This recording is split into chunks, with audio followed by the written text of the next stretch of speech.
Hello everyone, কেমন আছো তোমরা সবাই? আমি শ্রাবণী আর আমার চ্যানেল ডল ভাইবসে একটি নতুন ভিডিও নিয়ে তোমাদের সকলকে অনেক অনেক স্বাগত জানাই। আজকের ভিডিওটি শুরু করছি আজিমগঞ্জ থেকে এবং আজ আমি যেতে চলেছি কবি রবি ঠাকুরের জায়গা বোলপুর শান্তিনিকেতনে।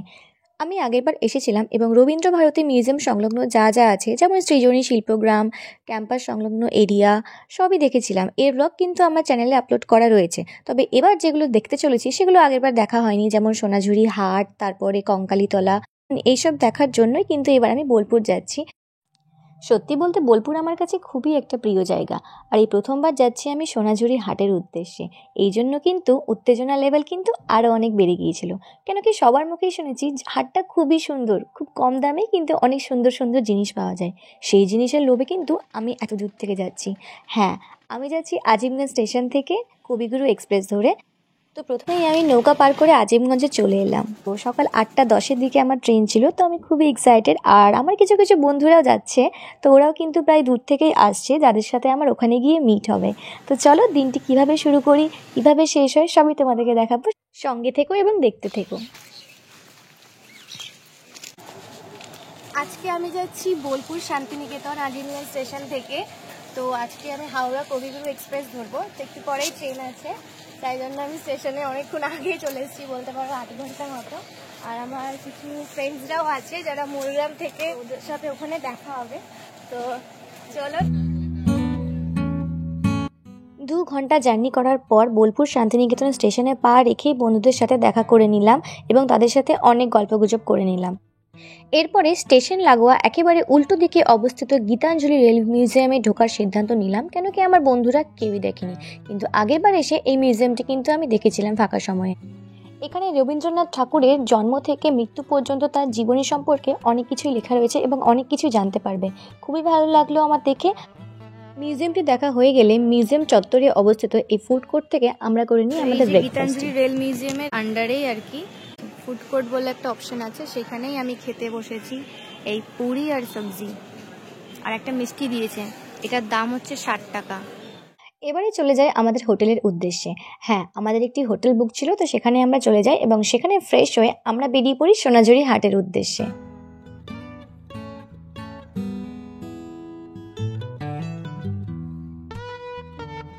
হাটে যাওয়ার রাস্তাটা কিন্তু ভীষণ সুন্দর। আর এই দেখো, বলতে না বলতেই আমরা হাটে পৌঁছে গেলাম। প্রথমেই চারিদিকটা ভালো করে দেখে নিচ্ছি কোথায় কি আছে না আছে, প্রথমবার এলাম তো।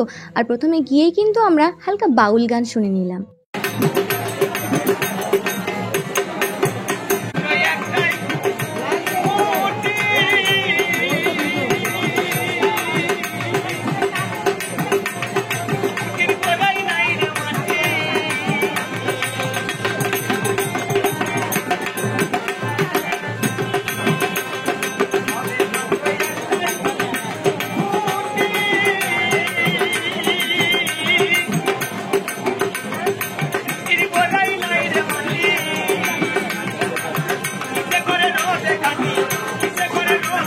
ঘড়িতে তখন বাজে দুপুর 2:30, তাই ভাবলাম আর দেরি করা ঠিক হবে না, যাই দুপুরের খাবারটা খেয়ে ফেলি।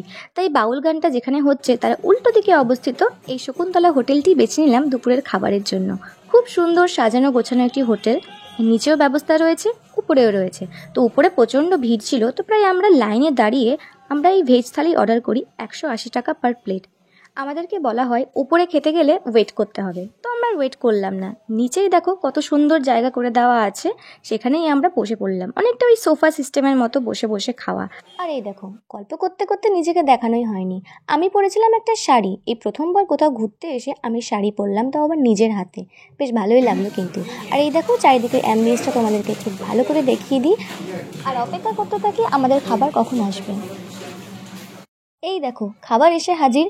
খুব সুন্দর একটা ইউনিক আইডিয়া লাগলো কাঁচা শালপাতার উপরে খাবার দেওয়া। এটা কিন্তু সত্যি খুবই সুন্দর, দেখতেই পাচ্ছ কত রকমের বাঙালি আইটেম দিয়ে সাজানো, সাথে কিন্তু পায়েসও রয়েছে। আমার ভীষণ ভালো লেগেছে। আর শেষে কিন্তু যতবার চাইছি ততবারই কিন্তু দিচ্ছে, মানে ওই বলতে পারো অনেকটা আনলিমিটেড ব্যাপার। তো আমার ভীষণ ভালো লেগেছে এই রেস্টুরেন্টটি।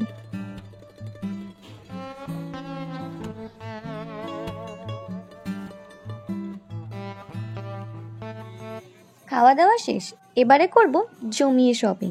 তো প্রথমেই চারিদিকে দেখে নিলাম কোথায় কি দাম দর রয়েছে। এরপরে চলে গেলাম একটি ব্লাউজের দোকানে। এখানে কিন্তু ভীষণ সুন্দর সুন্দর ব্লাউজ পাওয়া যায়, যেটা কিন্তু আর চারিদিকে সেরকম দেখা যায় না। বিশেষ করে এই বোলপুরে এলে বিভিন্ন ডিজাইনের আজরাক প্রিন্ট বলো, বিভিন্ন প্রিন্টের ব্লাউজ পাওয়া যায়, তাও আবার ন্যায্য মূল্যে, যেটা কিনা আমাদের জিয়াগঞ্জেই বলো বা অন্য জায়গাতেই বলো, সেখানে কিন্তু এত কমে পাওয়া যায় না। প্রথমেই আমার ব্লাউজের উপর ভীষণ লোভ লেগে গিয়েছিল, ভেবেছিলাম যখন এসেছি 5-6টা কিন্তু তুলেই ছাড়বো। যেমন ভাবা তেমন কাজ আর কি। আর একটা জিনিস, সোনাঝুরি হাটে এসেছি আর সোনাঝুরি বনের নিচে ছবি তুলবো না সেটা তো হতে পারে না। ছবি তোলা কিন্তু মাস্ট অ্যান্ড ম্যান্ডেটরি, তাই অনেকগুলো পজে ছবি তুলতে কিন্তু কেউ একদম ভুলো না। এখানে কিন্তু খুব সুন্দর সুন্দর ছবি ওঠে, চারিদিকে দেখতেই পাচ্ছ, যে যেখানে পারছে দাঁড়িয়ে কিন্তু ছবি তুলছে। এই সোনাঝুরি হাটটি এখানকার স্থানীয় মানুষদের হস্তশিল্পের উপরে, তারা বিভিন্ন রকমের জিনিস বানান এবং এই হাটে খুব স্বল্প দামে কিন্তু বিক্রি করেন। আর একটা জিনিস আমি যেটা বুঝলাম, সন্ধে হতে হতে যাওয়ার সময় এখানে কিন্তু দরদামটা কিন্তু খুব ভালোই করা যায়, যেটা কিন্তু এই দুপুর বা বিকেলে এলে কিন্তু হয় না। যদি কিছু দরদাম করে খুব কম বাজেটেই তোমরা নিতে চাও, তাহলে অবশ্যই কিন্তু সন্ধেবেলাটা প্রেফার করবে। সন্ধেবেলা কিন্তু জলের দামে কিন্তু ফলের রস পেয়ে যেতে পারো। আজ আমি এখান থেকে একটি ব্যাগ নিলাম, 5-6টা ব্লাউজ নিলাম, হাতের পোড়ামাটির বালা আর একটা শোপিস নিয়েছি। সবই কিন্তু হাতে বানানো, খুবই সুন্দর। চলো এবার একটা জিনিস উপলব্ধি করা যাক। এই প্রথম আমি এনাদের সাথে ঝুমুর নাচ করলাম। হ্যাঁ, এটাকে ঝুমুর নাচই বলে নাকি সাঁওতাল নাচ, তোমরাই বলো এটাকে কি বলে। যাই হোক, প্রথমবার আমি তাদের সাথে তালে তাল মিলিয়ে কিন্তু খুব সুন্দরভাবে নাচ করলাম, যেটা কিন্তু সারা জীবনের একটি স্মৃতি হিসেবে থেকে যাবে। বোলপুরে এসে এই জিনিসটা কিন্তু কেউ মিস করো না, সত্যিই খুব ভালো লাগবে আর তাদেরও কিছু হেল্প হয়ে যাবে।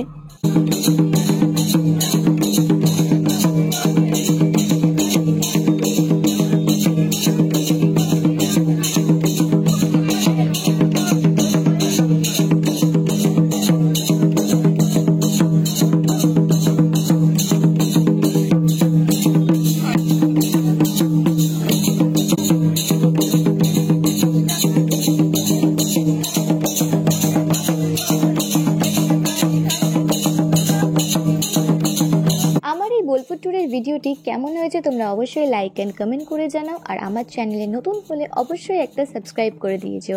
দেখা হচ্ছে পরের ভিডিওতে, till then see you, tata.